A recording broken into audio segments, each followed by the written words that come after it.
Israel Kovan. And what can you always love? This is an interesting parsha because it's making a statement about the evolution of consciousness. Kind of a pun on the Hebrew word, the Va'Era. It's a new era happening. We have the consciousness of Adam, and Havah, and then Noah, and then Abraham, Yitzhak, and Jacob, Joseph, and now this new phase. Each phase kind of notes a shift in the overall consciousness of humanity. That's the important thing.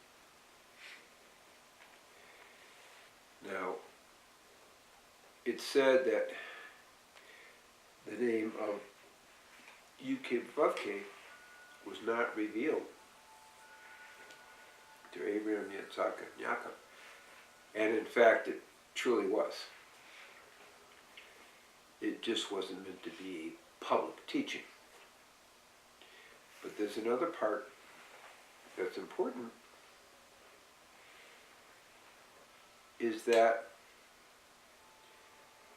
what was revealed to Abraham, Yitzhak, and Jacob did not come to manifestation in those times. They weren't in the promised land. In fact, from the time of Yitzhak, which is where we get our 400 years rather than our 210 years, there was a level of exile.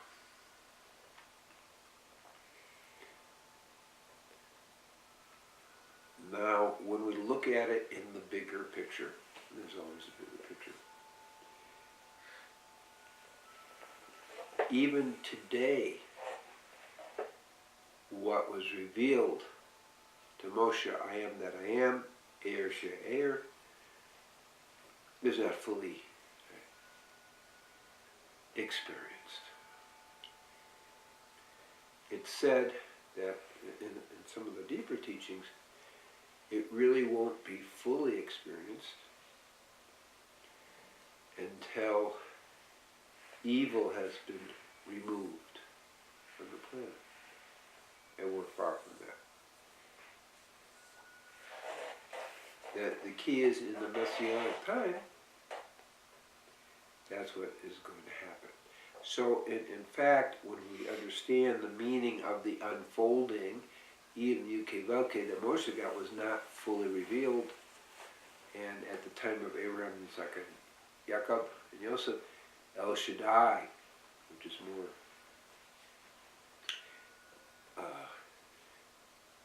not as expanded a name, was what they were able to connect to as a public teaching. So we're looking at the evolution of consciousness, and we're somewhere in the ending of the process moving in, but we are in pre-Messianic times, not Messianic times. So that explains why Moshe is being told, well, the name wasn't fully revealed to him, because even now it's not fully revealed. Now, part of that is that Moshe is questioning God. God, look, I tell people, let my people go, and what happens? It gets worse. Now they have to gather straw. So it starts out with Moshe complaining to Hashem. Now that's an interesting thing, because Moshe isn't in the now in terms of understanding the past, connecting to the future, and being in the present. So he doesn't see the whole story. The different sages have commented on this, have said something interesting, which is it had to get worse for Am Israel before they could be ready to hear and be ready to leave. It had to get worse. And it kind of had to get worse for Pharaoh too. So that's another insight that people weren't really ready. And in fact, really, even by the ninth plague, people weren't ready. Over 3 million, it said over 3 million of Israel died, perhaps representing 80% of the population of Israel who were in Egypt. They weren't ready. They couldn't let go of that egoic, materialistic way that they had been introduced to in Egypt. It's a pretty significant statement. So even then, we're looking at, not really ready. Of course, Pharaoh wasn't ready either. And Moses was still expanding in his consciousness so he could see the bigger picture. So one of the teachings in this great Torah way is whatever God does is for the best. And Moshe wasn't quite there in his understanding. Later maybe he gets there, but at that moment he has actually complained. Hashem, what's going on? I go to do this and everything gets worse because now they have to destroy. What is going on? So he wasn't ready yet. But what comes out of this is whatever God does for the best. We go into the plagues and everybody and Moshe and at least 20% of Israel become ready to leave. So that's the kind of reflection of that story.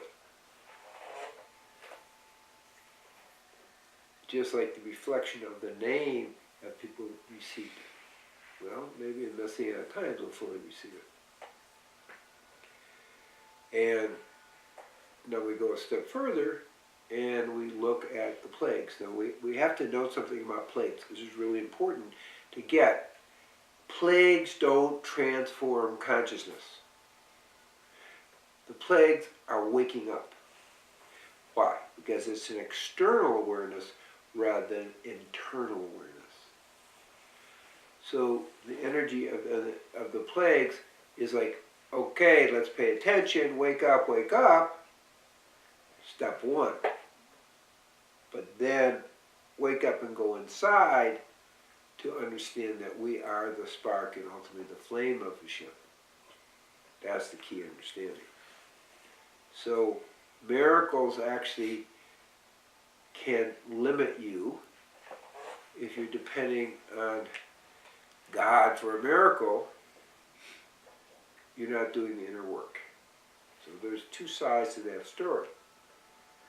And that's exactly what we see happening. If 80% aren't transformed by the plagues, what's happening? You see, and that's, I think, very important to understand in the story,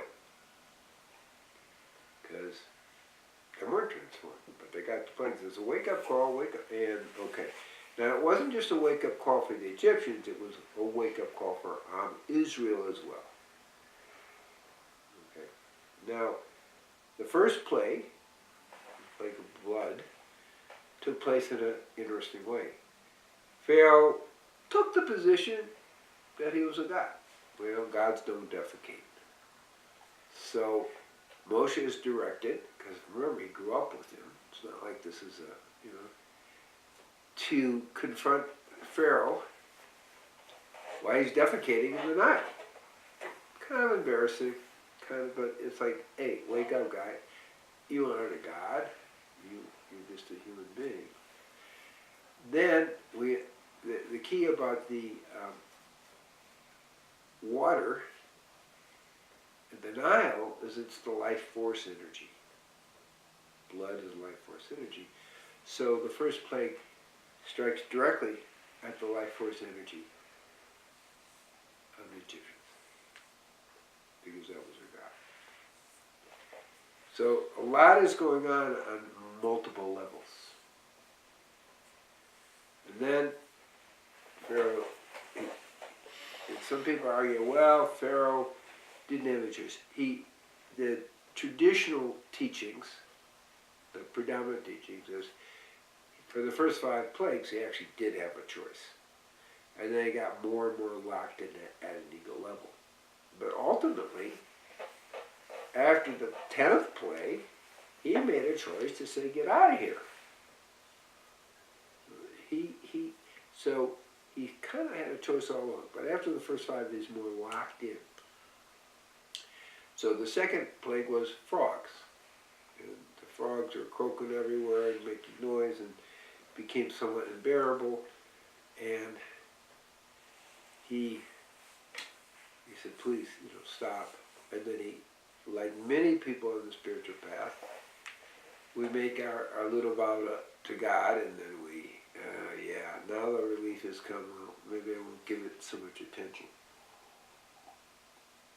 So Pharaoh plays out that role. Yeah, thanks. You relieved it, now you can't go. So this is kind of a subtlety of the human condition that the game we play. So Pharaoh, Moshe are, in a sense, are archetypes being played out here about spiritual life. Now, the third play, and all along there's a little byline with the magicians of the Egyptians. When Moses first goes, he puts the staff down, it becomes a snake, and then the magicians put their staffs on, they become snakes, then they become rods again, and then another miracle, and this is the key about miracles, to make a point, is the rod of Moses. Not the snake of Moses, the rod of Moses eats up the rods of the magicians. So when we talk about El Shaddai, we're talking about miracles within natural law. And what I mean by that is, okay, somebody is very abundant and, different things, or super abundant. But what we're talking here are miracles that break natural law. And that's what we're seeing with the plagues. And at the third plague, we're looking at the lice. And the lice are smaller than a grain of rice. And the Egyptian magicians say, well, we see the finger of God here because we can't really do that. Because they were using demonic energy for their magical powers. And it's like, oh, the demons can't work at that level. Finger of God. And then the next plague after that is the wild beasts. So Pharaoh, when Moses first came to Pharaoh, he said, well, who is this God? There's no really imminent God, okay? And there's certainly no God that rules over Israel. And on top of that, there's no God that rules over me. So the first 3 make a point there is indeed an imminent God. Because these plagues are affecting all of Egypt except for the land of Goshen, where Israel is living. Now, the wild beasts, same thing. The wild beasts only attacked Egyptians. So it became very clear there's something going on. Israel is protected. The next plague after that is the plague where all the animals die, but not those of Israel. And then the next plague after that is they take the fire, or the suit of the fire, and they throw it in the air and everybody gets boils, including the magicians. Oh, interesting. And by this time the magicians are getting, this is way beyond us. Okay. And then number 7 of the plagues, which is as far as this parsha goes, is hail and fire. Now, you usually don't see ice and fire together. So, and then what's also interesting is that as the fiery hail comes down, the flames are going down instead of up. So there's no question this is way beyond natural. It's a very important message to people. Now, within the numbers here, it's important. we've now done 7 plagues. Next week, the Parsha, we're going to do 3 more, making 10. So 10 is a key number of transformation. We have the 10 trials of Abraham, where he becomes transformed. We have the 10 plagues. We have the, in essence, the 10 speakings, where the Torah is brought to people with the 10 commandments, but they're really speakings. So 10 is a number of transformation.